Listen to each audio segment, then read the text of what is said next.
उपराष्ट्रपति जगदीप धनखड़ की मिमिक्री के मुद्दे को बीजेपी जिस तरह से तूल दे रही है और इसे जाट अस्मिता से जोड़ 2024 के मुद्दे के रूप में देख रही है, ऐसे में हर राज्य में बीजेपी कार्यकर्ताओं के द्वारा विरोध प्रदर्शन किए जा रहे हैं। तो वहीं सपा, कांग्रेस और आरएलडी के लिए ये टेंशन बढ़ाने वाला है, क्योंकि पिछले चुनाव में जाटों के 31% बढ़े वोटों ने बीजेपी को सत्ता पर काबिज करने में अहम भूमिका निभाई और इस बार भी जाटों को साधने की कवायद लगातार जारी है, जिससे विपक्षी दलों में खलबली मच गई है।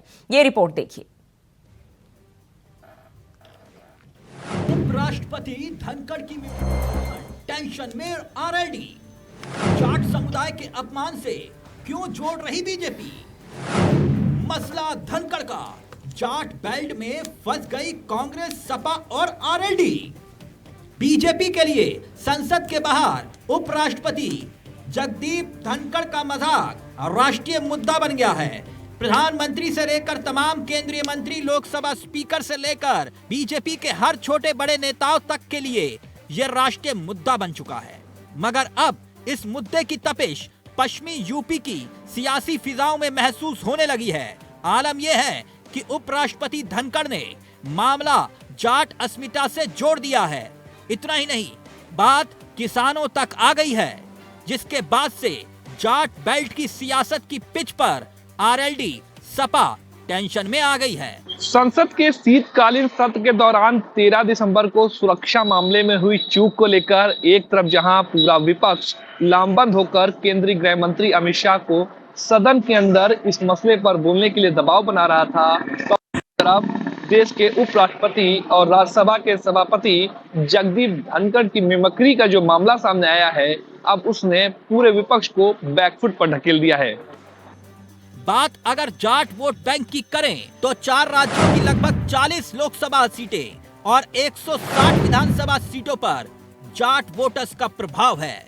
और बात अगर उत्तर प्रदेश की करें तो पश्चिमी उत्तर प्रदेश में 1 दर्जन लोकसभा सीटों और करीब 40 विधानसभा सीटों पर जाट समुदाय का प्रभाव है।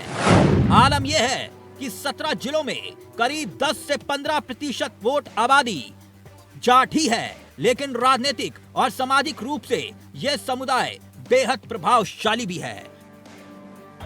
महामहिम उपराष्ट्रपति जी किसान परिवार से आते हैं और संवैधानिक पद पर विराजमान है। ऐसे में जो विपक्षी दल टीएमसी के सांसद ने जिस तरह से मिमिक्री उनकी की, निश्चित रूप से किसानों को और लोगों को आहत करने वाली है। तब जाटों का अपमान नजर नहीं आ रहा था जब देश के किसानों के ऊपर 3 काले कानून थोपे, 700 से ज्यादा किसानों की जान गई। राकेश टिकैत जी रो रहे थे और भाजपा के मंत्री उन्हें पाकिस्तानी, अफगानिस्तानी, आईएसआई पता नहीं क्या क्या बता रहे थे, किसानों को किस तरीके से अपमान कर रहे थे। उस समय जाटों का अपमान नजर नहीं आया। इतनी ओछी और सस्ती राजनीति भारतीय जनता पार्टी करती है, ये देख रहा है अन्नदाता। आज तक किसानों को एमएसपी नहीं दे पाए, क्या प्रदर्शन करेंगे? और मिमिक्री करना कोई अपराध नहीं है, मिमिक्री बड़े लोगों की होती है। अगर बात समूचे उत्तर प्रदेश की करें तो राज्य की कुल 403 विधानसभा सीटों में से 95 सीटें पश्चिमी उत्तर प्रदेश में आती हैं।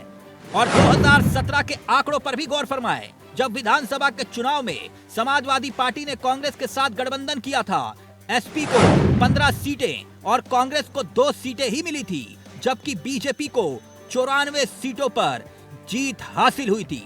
तब बीएसपी ने 3 और आरएलडी को केवल 1 सीट पर ही जीत मिल पाई थी। जाटों ने बड़े पैमाने पर बीजेपी को एक तरफा वोट दिया था। चुनाव जीतकर बीजेपी सत्ता में आई। 2022 में अखिलेश वाली समाजवादी पार्टी और जयंत चौधरी वाली आरएलडी के साथ मिलकर पश्चिमी उत्तर प्रदेश में चुनाव लड़ा। अखिलेश यादव के नेतृत्व वाली पार्टी ने 24 सीटों पर जीत दर्ज की थी, जबकि आरएलडी को 8 सीटें ही मिल पाई थी। बीजेपी ने तब भी 63 सीटों पर कब्जा किया था। 2017 की तुलना में ये 11 सीटें वैसे कम थी, जबकि बीएसपी एक भी सीट जीतने में कामयाब नहीं हो पाई थी। पहले कृषि कानून और उसके बाद पहलवानों के प्रदर्शन के बाद कहा जा रहा था कि जाट बीजेपी से नाराज चल रहे हैं। ऐसे में अब बीजेपी धनखड़ की मिमिक्री को मुद्दा बनाकर जाटों को साधने में जुट गई है। 2014 के लोकसभा चुनाव में बीजेपी को 19% जाट समुदाय के लोगों ने वोट दिया था।